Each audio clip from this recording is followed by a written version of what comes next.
शिक्षा को यदि हमें समझना है तो इसके लिए भारतीय शिक्षा ग्रंथमाला के 5 ग्रंथों का अध्ययन करना पड़ेगा, क्योंकि वहां से हमें पता चलेगा कि हमारी प्राचीन शिक्षा क्या थी, अंग्रेजी या ब्रिटिश काल में हमारी शिक्षा क्या हुई और वर्तमान में हमारी शिक्षा की दशा और दिशा क्या है और शिक्षा की दशा और दिशा क्या होनी चाहिए। इसके लिए भारतीय शिक्षा ग्रंथमाला के प्रथम 5 ग्रंथों के जो संपादकीय है उनका अध्ययन हमें करना होगा। तो अभी हम ग्रंथ आरंभ करेंगे वैश्विक संकटों का निवारण भारतीय शिक्षा, किंतु जो संपादकीय है वह सभी 5 ग्रंथों में एक समान है, एक जैसा है। तो सबसे पहले बताया गया है कि किस तरह से पुनरुत्थान विद्यापीठ पश्चिमीकरण से भारतीय शिक्षा की मुक्ति और शिक्षा के भारतीयकरण का प्रयास कर रहा है। इसका अर्थ है कि भारतीय ज्ञान धारा की पुनर्प्रतिष्ठा, वो ज्ञान धारा जो पहले अखंड थी, 10 सहस्त्र वर्षों तक चल रही थी, वेद काल से लेकर के ब्रिटिश काल तक चल रही थी, लेकिन वर्तमान में खंड खंड हो चुकी है, उसकी पुनर्प्रतिष्ठा करना। इसका प्रथम चरण क्या था? अध्ययन, अनुसंधान, साहित्य निर्माण और विमर्श। क्योंकि जब तक आप अध्ययन नहीं करेंगे, उस पर रिसर्च नहीं करेंगे, अनुसंधान नहीं करेंगे, साहित्य का निर्माण नहीं करेंगे और उसके ऊपर चर्चा नहीं करेंगे। अभी हम क्या कर रहे हैं? साहित्य निर्माण तक का हमारे पास सब कुछ है, हम चौथा पार्ट कर रहे हैं, उसका नाम है विमर्श। विमर्श का अर्थ होता है किसी विषय को इतना पढ़ना कि वो सबके मुख पर आना शुरू हो जाए, उसे हम विमर्श कहते हैं। तो चर्चा से भी एक आगे का सिरा होता है विमर्श। तो इसके बाद हमने क्या किया कि जो शास्त्र ग्रंथों में सुरक्षित भारतीय ज्ञान धारा है उसे वर्तमान परिप्रेक्ष्य में लागू कैसे करें, उनको उपयोगी और प्रासंगिक कैसे बनाएं, ताकि विद्वजन और सामान्य जन दोनों तक सारी बातें पहुंच सके। इसके लिए 2 प्रकार के ग्रंथों का निर्माण किया गया, एक कुटुंब शिक्षा या परिवार विषय ग्रंथ और दूसरा भारतीय शिक्षा से संबंधित ग्रंथ। जो कुटुंब शिक्षा या परिवार विषय ग्रंथ थे उनका जो निर्माण था वो 2015 में आरंभ हुआ और लगभग 2017 के मध्य तक चला, और प्रत्येक जो ग्रंथ है वो लगभग 400 पृष्ठों का है। 5 ग्रंथों के नाम हमें बार बार पढ़ेंगे तो कंठस्थ हो जाएंगे, अभी कंठस्थीकरण की आवश्यकता नहीं है। पहला है गृह शास्त्र, घर को कैसे चलाया जाए। गृह अर्थशास्त्र, घर की आर्थिक गतिविधियों को कैसे मैनेज किया जाए या उनका प्रबंध किया जाए। फिर है अधिजनन शास्त्र, अधिजनन शास्त्र को कहते हैं सामान्य भाषा में गर्भ संस्कार। चौथा है आहार शास्त्र, हमारा आहार कैसा हो, क्योंकि कहते हैं जैसा रहे अन्न वैसा हो मन, और जैसा मन होगा फिर वैसे ही हम खाएंगे अन्न। और आगे है गृहस्थाश्रमी का समाज धर्म, क्योंकि हमारे यहाँ कुल 4 आश्रम माने गए, ब्रह्मचर्य, गृहस्थ, वानप्रस्थ और संन्यास। तो जो वानप्रस्थ आश्रम है उससे पहले व्यक्ति अपनी सारी गतिविधियों को पूर्ण कर ले, इसे हम क्या कहते हैं? गृहस्थाश्रम कहते हैं। तो गृहस्थाश्रमी ही ब्रह्मचर्य को, वानप्रस्थी को और सन्यासी को चलाता है। इसीलिए गृहस्थाश्रमी का क्या होता है? एक समाज धर्म होता है। आज हालांकि उसकी उतनी पालना नहीं हो रही है जितनी होनी चाहिए, लेकिन प्राचीन काल में ना ब्रह्मचारी कमाता था, ना वानप्रस्थ कमाता था, ना सन्यासी कमाता था। केवल और केवल कौन कमाते थे, कौन अर्जन करते थे? गृहस्थ अर्जित करते थे। तो जो शिक्षा है वो एक 6 वर्ष की आयु से लेकर 25 या 30 या 35 वर्ष तक चलने वाली प्रक्रिया हमारे यहाँ नहीं थी। शिक्षा गर्भ से लेकर के, अर्थात जीवन के आरंभ से लेकर के आजीवन चलती है और अंत्येष्टि तक चलती है। इसे हम कहते हैं गर्भावस्था से वृद्धावस्था तक, या कहते हैं इसे और व्यापक अर्थों में हम बताएं तो पूर्व जन्म से लेकर के पुनर्जन्म तक लगातार जो शिक्षा व्यवस्था चलती है वही भारतीय शिक्षा व्यवस्था है। लेकिन शिक्षा का सबसे बड़ा स्थान कौन सा होता है? घर, क्योंकि एकमात्र घर ही ऐसा है जहां व्यक्ति को रहने का जन्म सिद्ध अधिकार है। जब हम बाहर जाते हैं तो हम क्या कहते हैं? बताओ वापस कब आओगे। लेकिन यदि घर में हैं तो हम कभी नहीं कहते घर से वापस कब जाओगे। इसका अर्थ है कि व्यक्ति का अधिकतम जीवन घर में व्यतीत होता है, और घर की शिक्षा के ये 500 ग्रंथ हैं। और जब तक घर की शिक्षा नहीं होगी, घर व्यवस्थित नहीं होगा, तब तक भारतीय शिक्षा का भी आरंभ नहीं होता। इसलिए घर न केवल एक महत्वपूर्ण पाठशाला है, अपितु घर व्यक्ति की द्वितीय पाठशाला है। प्रथम पाठशाला कौन सी होती है? गर्भशाला, माता का गर्भ, वो प्रथम पाठशाला होती है। और द्वितीय पाठशाला क्या होती है? घर। लेकिन व्यवहारिक अर्थों में हम घर को क्या कहते हैं? प्रथम पाठशाला कहते हैं, क्योंकि माँ और गर्भ दोनों कहाँ रहते हैं? घर में ही रहते हैं। इसके बाद शिक्षा विषय 5 ग्रंथों का निर्माण किया गया। अब कहते हैं कि ग्रंथ किसके लिए? सबके लिए है। जो प्राथमिक, माध्यमिक, विश्वविद्यालय की, महाविद्यालय की किसी भी प्रकार की शिक्षा ले रहा है या दे रहा है, उसके लिए ये ग्रंथ उपयोगी है। अर्थात बच्चे से लेकर के बड़े तक सब के लिए, सर्वजन के लिए ये ग्रंथ उपयोगी है। 5 ग्रंथ कौन कौन से हैं? पहला है भारतीय शिक्षा संकल्पना एवं स्वरूप, दूसरा है शिक्षा का समग्र विकास प्रतिमान, तीसरा है भारतीय शिक्षा के व्यवहारिक आयाम क्या, प्रैक्टिकली हम इसे लागू कैसे कर सकते हैं, और पश्चिमीकरण से भारतीय शिक्षा की मुक्ति, और 5वां है वैश्विक संकटों का निवारण भारतीय शिक्षा। आज जो IKS है, इंडियन नॉलेज सिस्टम है, वो यही है। NEP 2020 के अंदर जो बात हुई है वो भी क्या है? यही शिक्षा है। बात यह है कि आज हम चर्चा तो कर रहे हैं भारतीय शिक्षा की, लेकिन चर्चा कर क्यों रहे हैं? इसलिए कि जब 15वीं सदी में अंग्रेज आए तो धीरे धीरे वो 16वीं सदी तक सेटल डाउन हो गए, वो व्यवस्थित हो गए भारत में, और व्यवस्थित होकर के एक दुखद स्थिति या दुस्थिति का निर्माण शुरू हुआ। और वो स्थिति क्या थी? वो 3 चीजें थी। पहला, अंग्रेज भारत को कोई प्रेम करने नहीं आए थे, अंग्रेज भारत को लूटने के लिए आए थे, और जो लूट निरंतरता से बनी रहे और लूट अनवरोध बनी रहे, अर्थात लूट में कोई बाधा नहीं आए, इसके लिए उन्होंने एक काम किया। सबसे पहला करो, आओ भाई व्यापार करते हैं। तो उन्होंने व्यापार अनिर्बंध हो ये शुरू किया, और इसके लिए सबसे अच्छा क्या चाहिए? स्टेट सपोर्ट करे, राज्य सपोर्ट करे। यदि राज्य हमें प्रोत्साहित करेगा, राज्य हमारे हाथ में होगा, तो हमेशा हमारी लूट बनी रहेगी। तो इसके लिए उन्होंने राज्य को हथियाना आरंभ किया, इसीलिए उन्होंने भारत को दास बनाया। तो लूट निरंतर और अनवरोध बनी रहे, इसलिए व्यापार किया, और व्यापार निरंतर बना रहे इसलिए राज्य को हड़पा। तो ये पहला काम था। दूसरा, ब्रिटिश ने क्या किया कि जो हमारे वनवासी थे, जो हमारे गिरिवासी थे, जो हमारे निर्धन थे, उसमें हमारे यहाँ कभी फॉल्ट लाइन नहीं रही। फॉल्ट लाइन तो परिवार में भी हो जाती है कई बार, लेकिन वो फॉल्ट लाइन नहीं होती है। हमारे यहाँ हमेशा पूरकता का संबंध रहा, हम हमेशा एक दूसरे के कॉम्प्लीमेंट्री रहे, हम विरोधी नहीं रहे। लेकिन उन्होंने उसे ऊंच नीच या वर्ग भेद के आधार पर दरार को बड़ा करना शुरू किया। जैसे पति और पत्नी फॉल्ट लाइन नहीं है, पति और पत्नी पूरक हैं। पत्नी काम करती है, बच्चे काम में हाथ बटाते और पढ़ते हैं, पति बाहर से कमा के लाता है, माता पिता सबको देखते हैं। ये क्या है? ये पूरकता का संबंध है। नहीं तो सब जगह में नौकर की आवश्यकता पड़ेगी, किसी न किसी बाहरी व्यक्ति की आवश्यकता पड़ेगी। यदि पूरक होंगे तो बाहरी किसी व्यक्ति की आवश्यकता ही नहीं है। और इसलिए उन्होंने जो फोल्ट लाइन बनाई, और फोल्ट लाइन के आधार पर उन्होंने क्या शुरू किया? क्रिश्चियनाइजेशन, ईसाईकरण शुरू किया। तो जो शोषित और पीड़ित के मध्य दरार, अत्याचारी और नीच वर्ग के मध्य दरार, इस तरह दरार बनानी शुरू हुई। ये शब्द उनके, हमारे नहीं थे ये शब्द। और सामाजिक वर्ग भेद का निर्माण आरंभ किया।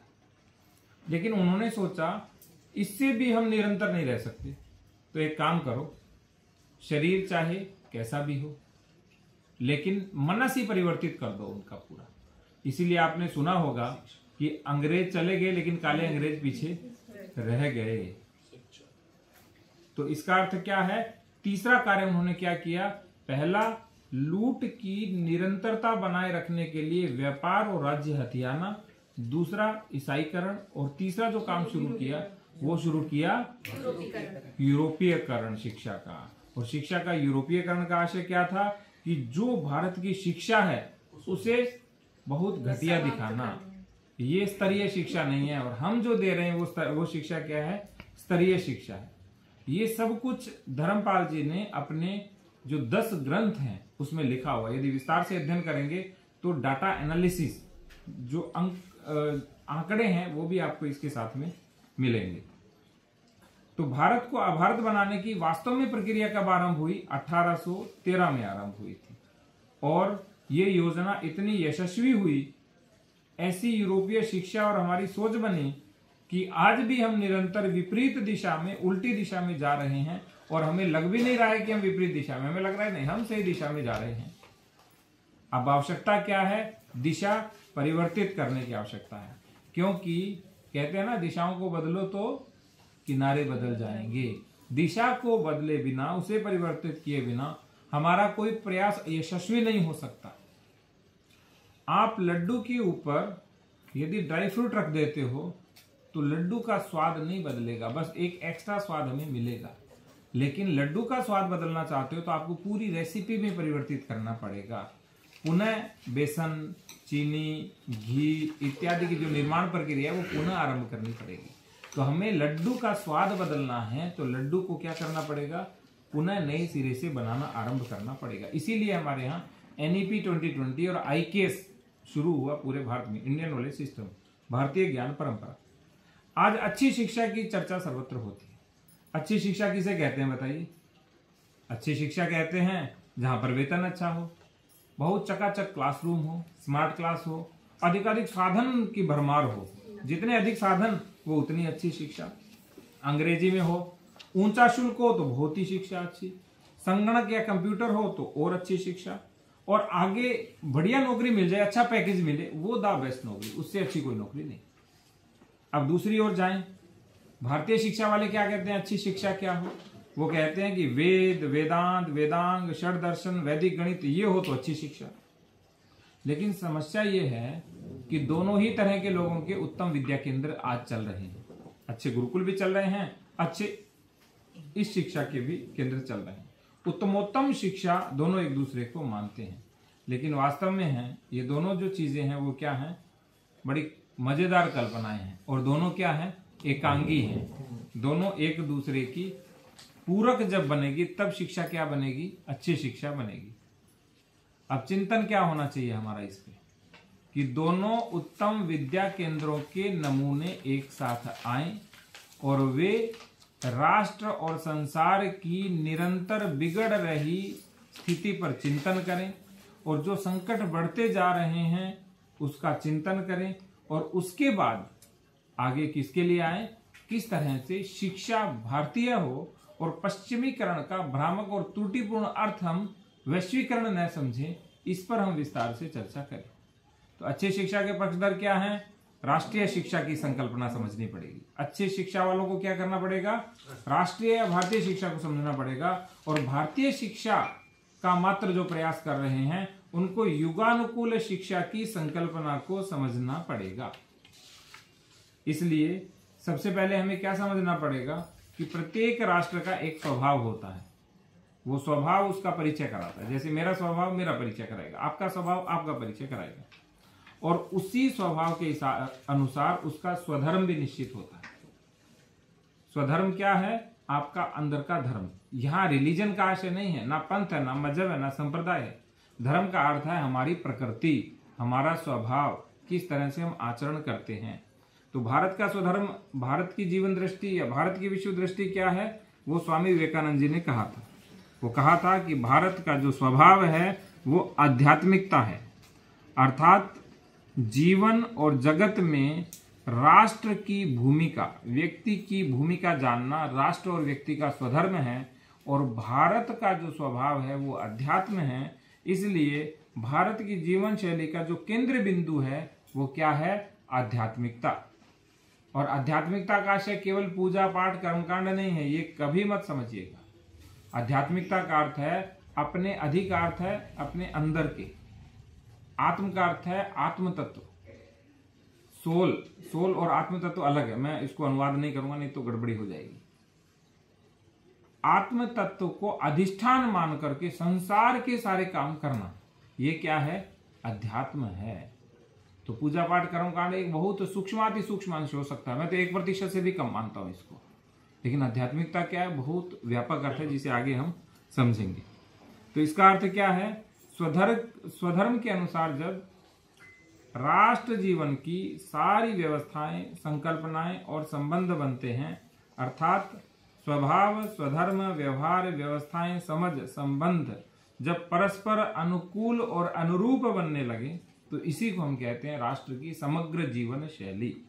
इसलिए इसी को ही हम राष्ट्र की शैली बोलते हैं, इसी को जीवन शैली बोलते हैं, इसी को हम संस्कृति बोलते हैं, और जब संस्कृति आगे की पीढ़ी में जाती है तो इसी को हम परंपरा कहते हैं। तो शिक्षा का उद्देश्य क्या होना चाहिए बताइए?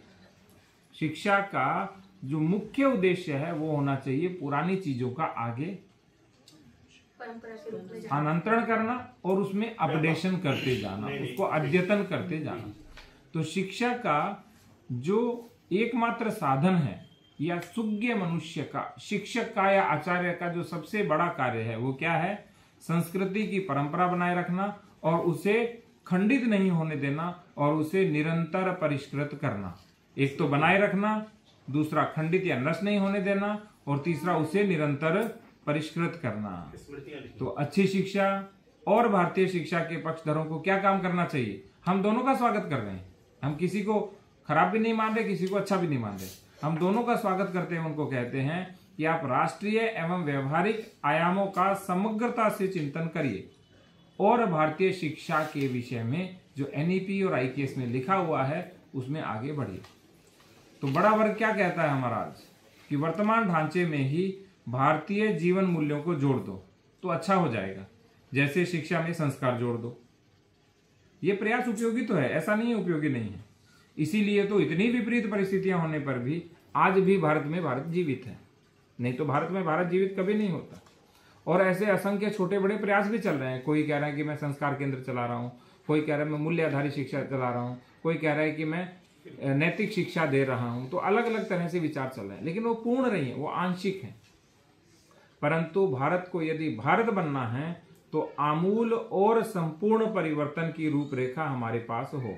इसके लिए इस ग्रंथ में और अलग से समग्र विकास प्रतिमान दिया हुआ है। मान लो आपको कल ही विद्यालय शुरू करना है जिसमें दोनों तरह की चीजें हो, अद्यतन युगानुकूल भी हो और भारतीय परंपरागत भी हो। यदि दोनों हो तो आपको अच्छा लगेगा विद्यालय, ताकि बच्चे हमारे अच्छे मनुष्य भी बने और अपने लक्ष्य को भी प्राप्त करें, अर्थात अर्थार्जन भी करें और संस्कृति में भी अपना योगदान दें। तो समग्र विकास प्रतिमान सर्व आयामी प्रतिमान है जिसमें सब कुछ शामिल होता है। और इसमें सबसे बड़ी बात क्या है? पश्चिमी प्रभाव से शिक्षा से मुक्ति की बात की गई है। लेकिन बात यह है कि समग्र विकास प्रतिमान लागू तो करेंगे, तो इसके आधार बिंदु क्या हो, मुख्य बिंदु क्या हो? इसके बिंदु हैं कि सरकार के स्थान पर शिक्षकों का शिक्षा पर नियंत्रण हो। आज ये असंभव लगता है, अत्यंत अव्यवहारिक कल्पना लगती है कि ऐसा कैसे हो सकता है। लेकिन 1813 तक तो गुरुकुल एक गुरु से चलते थे और बाकी जो बच्चे थे वो पीयर लर्निंग कराते थे। गुरुकुल के अंदर एक आचार्य से पूरा चलता था। हाँ, कुछ गुरुकुलों में बहुत सारे आचार्य होते थे, लेकिन सामान्य रूप से प्रत्येक गांव में एक आचार्य होता था और बाकी जो बच्चे होते थे वो पीयर लर्निंग के माध्यम से, व्यवहारिक ज्ञान के माध्यम से, सुबह से रात्रि तक के दिनचर्या के माध्यम से एक दूसरे से सीखते थे। अब आपको लगता है कि शिक्षा की स्थिति संभले या नहीं संभलेगी? संभलेगी, लेकिन करना क्या पड़ेगा? शिक्षक इसका नियंत्रण करें, लेकिन सरकार नियंत्रण मुक्त अभी नहीं करेगी। यदि सरकार अभी कर दे तो ऐसे शिक्षक भी हमारे पास नहीं जो इसको तुरंत हाथ में ले लें और इसको आरंभ कर दें।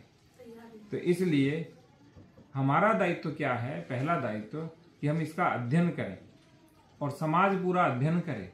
जब प्रजा का आग्रह होता है तो फिर सरकार भी कार्य करती है। तो प्रजा के आग्रह पर शिक्षक दायित्व प्रभाव से, दायित्व के वशीभूत होकर के कि मेरा दायित्व है, मुझे करना है, इसलिए मैं शुरू करूंगा, तो इस भाव से अध्ययन आरंभ करें। बोला गया है कि पर भाषा, पर भाव, पर भूषण, पर परिधान, पराधीन जन की अहे यह पूरी पहचान। तो कहते हैं कि यदि पर भाषा अर्थात विदेशी भाषा है, पर भाव विदेशी संस्कृति है, पर भूषण विदेशी मूल्य है और पर परिधान विदेशी पहनावा या सभ्यता है, तो ये क्या है? पराधीन की पहचान है, दास की पहचान है। उड़ी जहाज को पंछी पुनी जहाज पे आवे, पिंजरे का पक्षी पुनः पिंजरे पर आता है, ये नियम भी है। तो एक बार हम उड़ चुके हैं गलत दिशा में तो पुनः कहाँ आना पड़ेगा? वापस आना पड़ेगा। लेकिन यदि वापस उसी जगह आए तो पुनः पिंजरे में आ जाएंगे, दास बन जाएंगे। इसलिए हमारा पिंजरा नहीं था, हमारा खुला वन था। इसलिए पुनः पिंजरे की ओर आएंगे तो दास कहलाएंगे, और खुले वन की ओर जाएंगे तो हम क्या कहलाएंगे? भारतीय शिक्षा के अग्रदूत। भारतीय शिक्षा का जो स्वतंत्रता संग्राम चल रहा है उसके हम स्वतंत्रता सेनानी कहलाएंगे।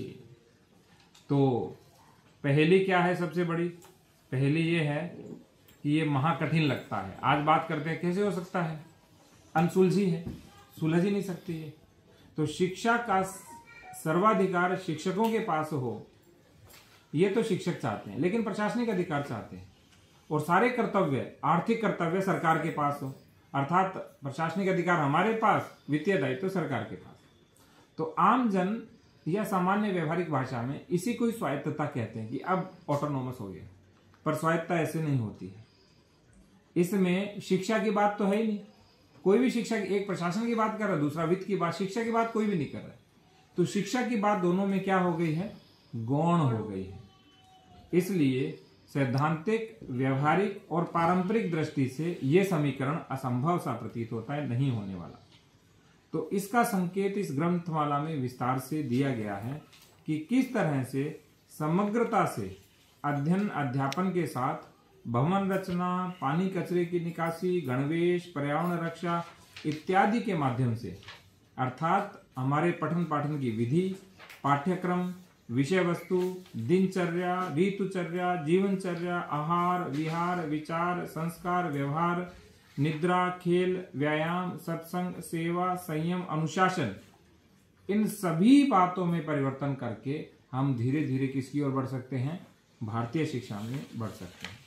तो शास्त्रीय, आर्थिक, सुविधा और स्वास्थ्य की दृष्टि से कक्षा के अंदर और बाहर दोनों व्यवहारों व्यवस्थाओं से संबंध जोड़ना पड़ेगा।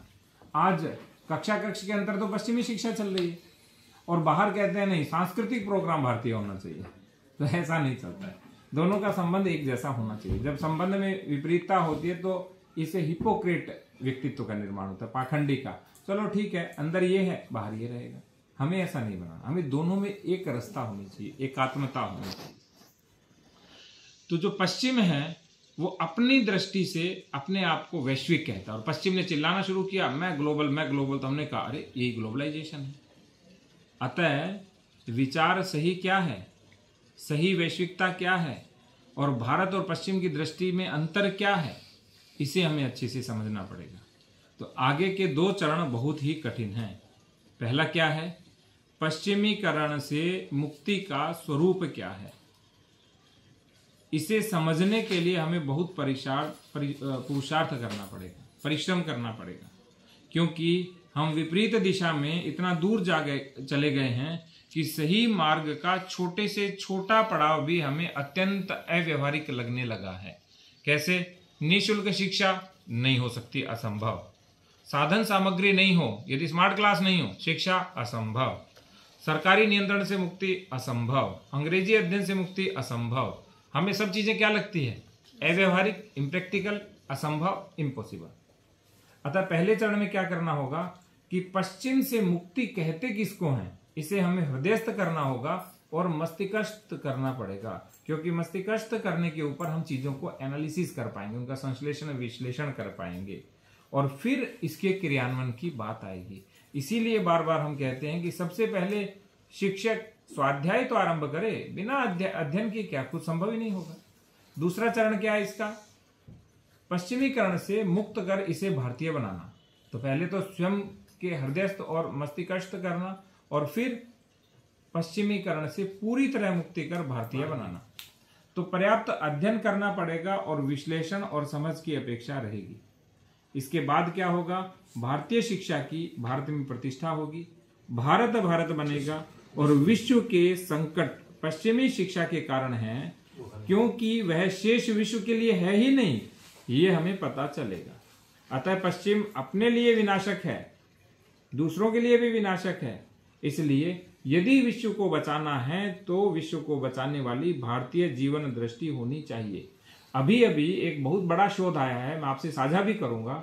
उसमें लिखा हुआ है कि प्रकृति को बचाने का जो सबसे बड़ा केंद्र है, सबसे बड़े तत्व हैं, वो केवल भारतीय सनातन वैदिक हिंदू भारतीय संस्कृति के अंदर हैं और कहीं है ही नहीं। सोच के देखिए, वो एनवायरनमेंट की बात करते हैं हम तो सुबह से लेकर रात्रि तक अपनी जीवनचर्या, ऋतुचर्या और दिनचर्या सभी में हमें पर्यावरण प्रेमी हैं। हम हर जगह हम पर्यावरण की ही पूजा करते हैं। सूर्य पूजा पर्यावरण पूजा, तुलसी पूजा पर्यावरण पूजा, कुछ भी बात करें, किसी को भी हम चढ़ाते हैं, कुछ भी भोग लगाते हैं, सब कुछ पर्यावरण का, या तो फल फूल पत्ती ये सब भोग लगाते हैं। तो भारतीय जीवन दृष्टि के 4 आयाम हैं। एक, कैसे पढ़ना पड़ेगा, पश्चिम की दृष्टि से पश्चिम क्या है ये जानना पड़ेगा। अभी हमें नहीं पता पश्चिम की दृष्टि से पश्चिम क्या है, क्योंकि हमें पश्चिम दृष्टि भी पूरी तरह नहीं मालूम। पश्चिम की दृष्टि से भारत क्या है, वो भारत को क्या समझते हैं। कहीं ऐसा तो नहीं है वो धर्म को रिलीजन समझ रहे हो, रिलीजन को धर्म समझ रहे हो। कहीं ऐसा तो नहीं है वो सोल और आत्मा में गड़बड़ झाला कर रहे हो। कहीं ऐसा तो नहीं है वो रिसर्च और अनुसंधान को पर्यायवाची समझ रहे हो। भारत की दृष्टि में पश्चिम क्या है और भारत की दृष्टि में भारत क्या है, जब हम ऐसा विश्लेषण करेंगे तो एक ऐसा रास्ता खुलेगा कि भारत विश्व हित, कल्याण और सुख के लिए क्या कर सकता है ये हमें पता चलेगा और हमारी श्रद्धा भी धीरे धीरे दृढ़ होती जाएगी। अब ग्रंथ कैसे तैयार हुए, आपको लग सकता है कि अरे ये तो सामान्य किसी व्यक्ति ने लिख दिए होंगे ना ग्रंथ। ऐसा नहीं है। 5000 से अधिक लोगों से प्रश्नावलियां भरवाई गई, अनेक अध्ययन यात्राओं का आयोजन किया गया, 5 बड़ी अखिल भारतीय विद्वत गोष्ठियां, 500 से अधिक विद्वान और पूर्व तैयारी और स्थानिक स्वरूप की 50 से अधिक ग्रंथ गोष्ठियां करवाई गई, तब जाकर के इन ग्रंथों को तैयार किया गया। फिर बात आती है ग्रंथमाला है किसके लिए, कौन पढ़े इसको, सब लोग पढ़े। यदि एक शब्द में बताएं तो सबके लिए। कौन, जो भारतीय शिक्षा को समग्रता से समझना चाहते हैं, सुलझाना चाहते हैं इस पहेली को, उनके लिए। अनुसंधान करने वालों के लिए, जो प्रयोग करना चाहते हैं घर में और विद्यालय में, उनके लिए भी है। विश्वविद्यालयों के अध्ययन मंडल के लिए जो पॉलिसी बनाते हैं, नीति निर्धारक जो पॉलिसी मेकर्स हैं, उनके लिए भी है। रेफरेंस बुक्स के रूप में भी इनका प्रयोग कर सकते हैं, संदर्भ पुस्तक के रूप में भी। और शैक्षिक, धार्मिक, सामाजिक संगठनों हेतु जो शिक्षा में आमूल परिवर्तन करना चाहते हैं, उन सब के लिए ये है। अब अधिकांश का मत है कि शिक्षा का भारतीयकरण कैसे होना चाहिए, तो कुछ कहते हैं नहीं, ये तो एजुकेशन डिपार्टमेंट का सब्जेक्ट है, शिक्षा विभाग का विषय है। इसकी चर्चा कहाँ होनी चाहिए, शिक्षण संस्थानों में होनी चाहिए, जहाँ बीएड कर रहे हों, डीएलएड कर रहे हों, ठीक है, या एमएड कर रहे हों, वहाँ चर्चा हो इसकी। और शैक्षिक संगठन, प्राध्यापक और शिक्षक इस ग्रंथमाला को पढ़े। इसलिए पाठ्यक्रम, पाठ्यचर्या और पाठ्य सामग्री का विषय अध्यापकों का नहीं है, ये भी आज हम स्वभावतः मानने लगे कि हमारा विषय तो एक ही है। पढ़ाना, क्या पढ़ाना है ये डिसाइड सरकार करे, नीति निर्धारक करे या दूसरे लोग करें, हम नहीं करेंगे। तो विषयों का निर्माण तो विद्वान करते हैं, जानकार करते हैं, हमें तो पढ़ाना है ना, और कोई काम ही नहीं करना है। इसलिए हमारा मूल दायित्व क्या है, वो ये है कि स्वभावतः शिक्षक का काम है शिक्षण सामग्री और पाठ्यक्रम तैयार करना, उसे पढ़ाना और उसमें क्या अद्यतन करना है वो दोनों करेगा। तो शिक्षा शास्त्र विषय को अध्ययन, अध्यापन तथा अच्छे शिक्षक बनने तक सीमित नहीं करना चाहिए, अपितु इसे और अधिक व्यापक करना चाहिए। केवल शिक्षक का अर्थ नहीं, ये नहीं होता है कि सिखाने की कला में निपुण हो वो शिक्षक है। तो शिक्षा के भारतीयकरण हेतु यदि शिक्षक चाहेंगे कि मेरी तो इतनी सी भूमिका है, इससे काम नहीं चलने वाला। ये एक बहुत बड़ा वैचारिक विषय है, ये सर्वसामान्य बौद्धिक वर्ग को करना पड़ेगा। इसमें चिंता कम करनी है, चिंतन अधिक करना, तनाव नहीं लेना कि कैसे होगा, कितना बड़ा है, हम तो बहुत छोटे से हैं, क्या कर पाएंगे। हमेशा गिलहरी का स्मरण करें, कैसे उन्होंने सेतु निर्माण में बड़ा योगदान किया, उसको स्मरण करते हुए आगे बढ़ना पड़ेगा। विद्यार्थी, आचार्य, विद्वान, समाज नीति, अर्थनीति, राजनीति के सारे लोग, संत, धर्माचार्य, समाज व्यवस्था, कुटुंब जीवन, उद्योग तंत्र, व्यापार जगत, सभी से जुड़े हुए लोग पश्चिमीकरण से प्रभावित हैं, या हम कहेंगे कि कुप्रभावित या दुष्प्रभावित हैं। इसलिए ये सभी के सरोकार का विषय, किसी एक के सरोकार का विषय नहीं है। इसलिए इस ग्रंथमाला का जो अभी 5 ग्रंथ हमारे सामने हैं, ये सारे केवल प्राथमिक स्वरूप का प्रतिपादन है। आपको लगता होगा अरे 5 ग्रंथ तो 2000 पृष्ठ हो गए, बहुत अधिक है। नहीं, ये केवल प्राथमिक स्वरूप है। इसके बाद में हमें धीरे धीरे और भी आगे पढ़ना पड़ेगा, लेकिन इनको पढ़ने के बाद एक व्यक्ति को मोटा मोटी शिक्षा के बारे में सर्व ज्ञान हो जाएगा। तो ये हमारे लिए प्रस्थान बिंदु है, लेकिन इस प्रस्थान बिंदु से हमें आगे भी बढ़ते रहना पड़ेगा। तो जो पुनरुत्थान विद्यापीठ है वो भारतीय शिक्षा के विषय पर चिंता, चिंतन, जिज्ञासा, प्रयोग इत्यादि सभी लोगों का ध्रुवीकरण करना चाहता है। पोलराइजेशन, अर्थात एक ही सोच के लोग एक मंच पे आए, उस पर काम करें और एक साथ पूरी शिक्षा को फैलाएं। एक व्यक्ति नहीं कर सकता, लेकिन एक व्यक्ति आरंभ कर सकता है। एक चना भाड़ नहीं फोड़ सकता, लेकिन भड़बूजे की आंख फोड़ सकता है, ये तो हमें पता ही है, इतनी क्षमता तो है ही। तो हमारा अनुवर्ती कार्य क्या होना चाहिए, अभी अध्ययन करेंगे, बाद में अन्य भाषाओं में उपयोग करेंगे। भारत के दक्षिण की भाषाएं, भारत के पूर्व की भाषाएं, जिन भाषाओं में जो व्यक्ति करना चाहता है वो। इसीलिए ये कोई भी कॉपीराइट वाली पुस्तकें नहीं, ध्यान रखिए, कुछ भी कहीं पर भी आप प्रयुक्त कर सकते हैं, नो कॉपीराइट। तो चर्चा सत्रों, अभ्यास वर्गों में इनकी चर्चा हो, इनके अभ्यास कराए जाए, इनके आयोजन हो, बड़े बड़े सम्मेलन आयोजित होने चाहिए, तब जाकर के ये ग्रंथमाला हमारे अंदर आएगी। इनकलकेट जिसे कहते हैं ना, यह अंदर आप्लावित हो जाएगी, यह हमारे अंदर आत्मसात हो जाएगी। तो दो प्रकार की शैलियां आपने सुनी होगी आज तक, एक पुराण शैली या व्यास शैली, एक समास शैली। पुराण शैली क्या होती है, किसी भी चीज को कहानी के अंदर थोड़ा अच्छे से बढ़ा चढ़ा के बताना ताकि लोगों को समझ आए, सामान्य व्यक्ति को समझ आए। और समास शैली विद्वानों के लिए केवल संकेत स्वरूप में भारी भारी शब्द अलंकार के साथ में उसे बता देना, क्योंकि उसे अर्थ तो पता ही है सभी चीजों का, उन्हें तो केवल बात समझानी है। तो उदाहरण, विश्लेषण और किंचित पुनरावर्तन से स्पष्ट करना पुराण शैली या व्यास शैली कहलाती है। ये सर्वसामान्य पाठक वर्ग के लिए अनुकूल होती है। इसीलिए भारतीय शिक्षा का विषय ज्ञानात्मक दृष्टि से गंभीर और व्यवहारिक दृष्टि से उलझा हुआ है, इसलिए इसे व्यास शैली में दिया गया है, ताकि धीरे धीरे जो उलझन है वो सुलझने लगे। और शुरुआत में आपको लगेगा अरे हम मनोवैज्ञानिक विश्लेषण कर रहे हैं, हम शिक्षक थोड़ी हैं, हम तो साइकोलॉजिस्ट बन गए हैं, मनोवैज्ञानिक बन गए हैं। लेकिन इसी से विषय क्या होगा, स्पष्ट होगा।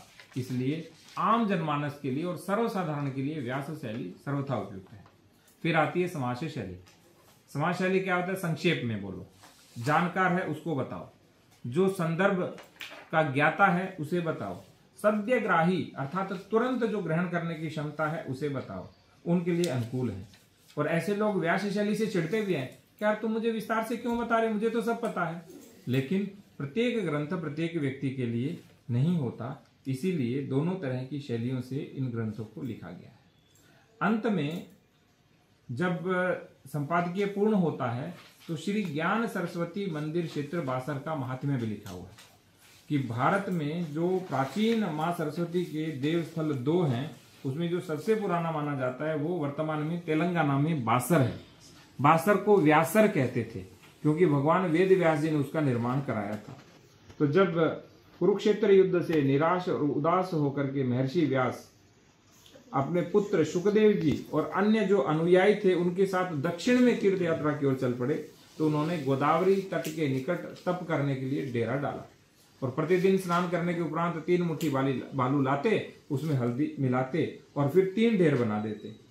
और फिर इसी से जब आकार लेना इन ढेरों ने शुरू किया तो उसी से 3 देवियों का निर्माण हुआ, माँ लक्ष्मी, माँ शारदा और माँ गौरी। इस तरह से जो ज्ञान सरस्वती मंदिर क्षेत्र है वो बासर कहलाता है। और जब ग्रंथ का निर्माण हुआ तो सबसे पहले ग्रंथों का अर्पण कहाँ किया गया, बासर क्षेत्र में। क्यों? क्योंकि हमारे यहाँ प्रसाद ग्रहण करने की परंपरा, हम भोग नहीं लेते कभी भी। हम क्या करते हैं, प्रसाद भोग लगने के बाद जो भगवान का उच्छिष्ट होता है वो हम ग्रहण करते हैं। तो ये सारे जो ग्रंथ हैं ये क्या है, माँ सरस्वती और भगवान वेद व्यास जी का प्रसाद रूप है। तो अभी इतना है, समझ में ये सारा मैंने लिख रखा है।